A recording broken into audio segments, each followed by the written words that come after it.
Se eu pudesse dar um conselho para você que investe na bolsa, para você que é investidor em relação a 2025, eu te daria o conselho que eu vou te mostrar nesse vídeo. E sendo mais específico, não é bem um conselho, mas sim um misto de um conselho com um alerta, um aviso sobre algo que você deve ficar bem atento para não cometer erro. Algo que é muito importante para o ano que vem e também para os próximos anos e que vai ser muito importante para que você se torne um investidor melhor. Então presta muita atenção nesse vídeo, que eu quero contar, antes de mais nada, uma história que ilustra o maior erro que investidor pode cometer e que está muito conectado com esse conselho que eu quero te trazer. Imagina que você investiu na bolsa.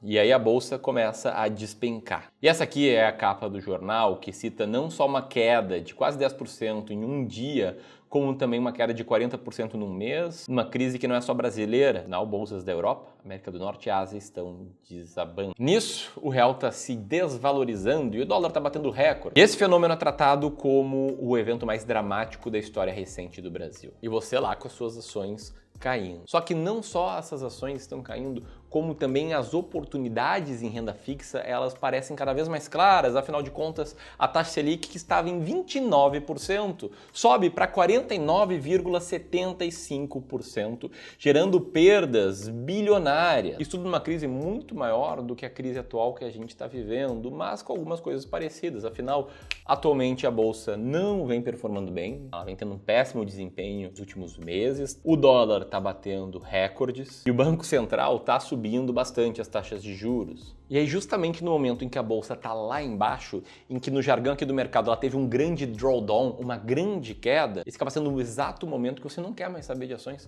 É o exato momento que você quer vender suas ações na bolsa. Está vendo um drawdown e quando tem drawdown tem crise, quando tem crise dá vontade de vender. Só que vender nesses momentos, é claro aqui no contexto do investidor de longo prazo, não do cara que quer especular, quer ganhar um dinheirinho no curto prazo, é um tremendo erro. Tanto é que nessa crise que eu te mostrei, a bolsa caiu 65%, foi uma queda bem maior que a atual, e quem vendeu acabou perdendo a pernada de alta, afinal em menos de um ano e meio a bolsa fez novo topo histórico, e a crise que eu te ilustrei com as manchetes agora há pouco foi essa crise aqui, e de lá para cá a bolsa já subiu para um caramba. Agora, mais importante do que conhecer esse erro é entender o que causa esse erro, eu quero trazer aqui dois motivos. O primeiro motivo é quando você está avaliando o resultado de investimento de longo prazo num prazo curto. Você pode pensar, poxa, Ramiro, mas qual é o problema? Todo mundo quer ganhar dinheiro todos os meses, todos os anos, não é? Todo mundo quer ganhar dinheiro sempre, mas o fato é que instrumentos de investimentos para o longo prazo, como bolsa de valores, eles podem ter e vão ter performance ruins em vários momentos de curto prazo, e essa tabela mostra isso.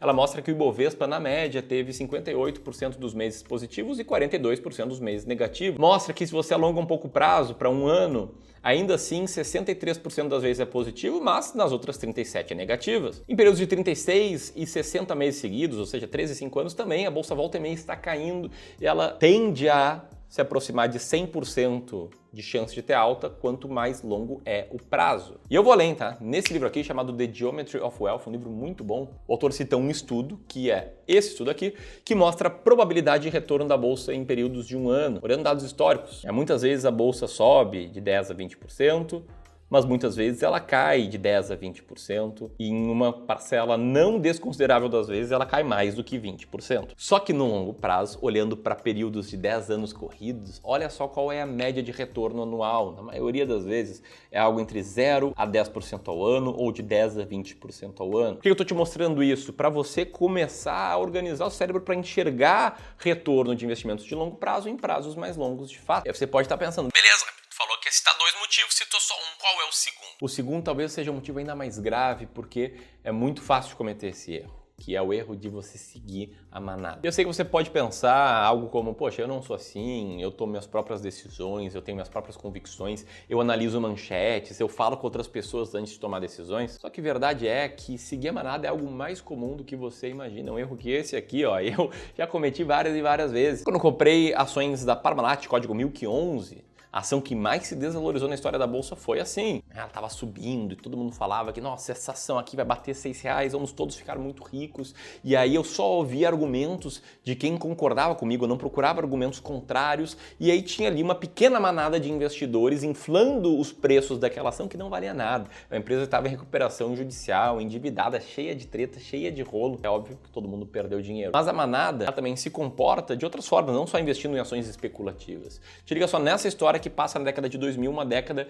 que o mercado foi muito mal, o mercado norte-americano. Você pode ver que o S&P 500, ele caiu nessa década, caiu cerca de 1% ao ano. Só que nessa década, alguns fundos de ações foram bem, fizeram uma seleção muito boa de ações, tiveram um retorno muito bom. E aí o melhor fundo dessa década rendeu quase 18% ao ano, enquanto a média do mercado caiu 1% ao ano. Cara, um resultado incrível, tá? Quem investiu nesse fundo multiplicou o dinheiro por quase 6 vezes em 10 anos ruins para o mercado. Aí você deve pensar: Então todo mundo ganhou dinheiro, todo mundo fez muito lucro, muita grana, é real?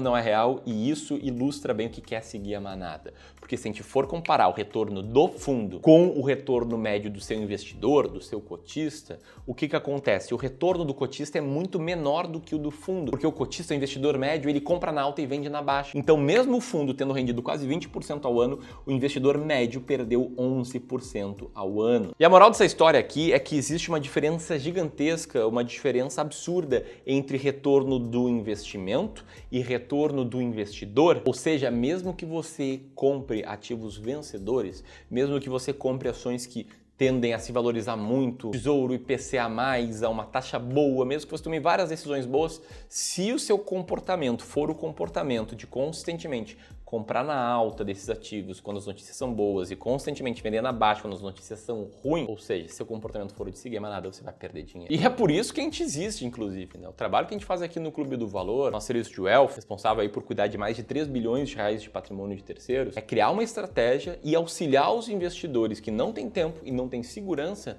a comprar na baixa e vender na alta com consistência.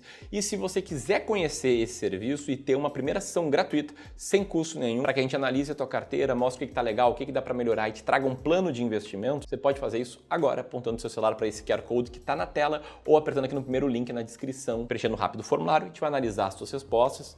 Se você tiver aí mais de 200 mil, 500 mil, 10 milhões, é muito provável que a gente consiga agregar valor para ti. Para isso, você tem que apertar aqui no primeiro link na descrição ou apontar o celular para o QR Code que está na tela para ter essa conversa conosco, que acaba sendo muito bem elogiada por quem passa por ela, como o caso aqui do Henrique, que falou que a reunião foi muito boa, que ele saiu sentindo muito seguro. Dito tudo isso, qual é o meu conselho? Qual é o meu alerta por trás dessas histórias que eu te contei até aqui? O meu alerta é para você não vender na baixa, não agir com base na emoção. O meu alerta é para você ir contra a manada, é para você evitar a busca por atalho, o que é algo relativamente difícil, porque eu entendo que dá vontade de vender bolsa quando as notícias são ruins, dá vontade de comprar dólar quando o dólar não para de subir, só que o bom investidor ele faz o contrário. E o problema do mercado é que, infelizmente, a maioria dos profissionais ainda são profissionais comissionados, que ganham comissão cada vez que você vende ou compra um ativo.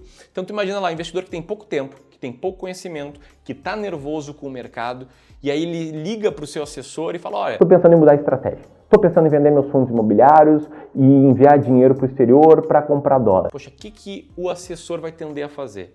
Ele vai tender a não entrar em conflito com o investidor, a falar: beleza, vamos mudar a estratégia. Vende os fundos imobiliários, ganha uma comissão, manda o dinheiro para o exterior, ganha uma comissão, ganha taxa de câmbio, faz as compras lá, ganha mais comissão, e aí você fica confortável, mas no limite está comprando na baixa, vendendo na alta. Isso sem falar de casos absurdos que muitas vezes acabam acontecendo, como o caso lá da Márcia Goldschmidt, que perdeu mais de 3 milhões de dólares investindo em ativos muito ruins, ou como um caso que eu já contei aqui no canal, de um cara que perdeu mais de 100 mil reais investindo num ativo terrível. História conta em outro vídeo. Assim, histórias que acabam acontecendo com investidores que estão nervosos e contam com a ajuda de um profissional comissionado sem saber que estão pagando comissões. Algo que vai mudar, né? Porque no início de novembro entrou no ar a resolução 179 da CVM, que obriga o profissional que presta serviços a prestar conta sobre sua remuneração. Isso aí vai acabar com essa narrativa aí de que existe assessoria gratuita. Trouxe aqui o alerta e agora qual é o meu conselho sobre o que você deve fazer com consistência ao longo do ano de 2025 em diante. O que você deve fazer é, primeiro, investir com base numa estratégia, num desenho, numa alocação de ativos, ou seja, ter um desenho muito claro de qual é a sua carteira ideal de investimentos, algo que a gente te ajuda a fazer com a nossa sessão de consultoria gratuita e que eu vou te ajudar a fazer por conta própria, caso você prefira, em aulas que vão rolar no dia 7 e 8 de janeiro, no evento chamado Carteira para 2025. No segundo link na descrição aqui você pode se inscrever nesse evento de forma totalmente gratuita. E aí, a partir do momento que você desenha uma carteira, vamos simplificar aqui, tá? Uma carteira 60% ações, 40% renda fixa, fica muito fácil de saber o que fazer daí em diante. Vamos supor que a bolsa abra 2025 subindo e que a sua carteira fique assim com o passar do tempo, 66% de peso em ações e 34% em renda fixa. Bom, o que você faz nesse caso? Você usa novos aportes, usa dinheiro novo para comprar renda fixa ou até vende um pouco de ações na alta, indo contra a manada. E aqui eu não estou falando para você liquidar suas ações, sim vender uma parte para comprar na baixa. É exatamente isso que a gente faz com os nossos clientes, cobrando uma taxa transparente já há muitos anos. Esse que a gente pode te ajudar a fazer, tanto com conteúdo gratuito, como as aulas vão ser nos dias 7 e 8 de janeiro, quanto com a nossa consultoria, meu link na descrição, quanto te ensinando como eu vou te ensinar aqui nesse próximo vídeo. Grande abraço e até mais.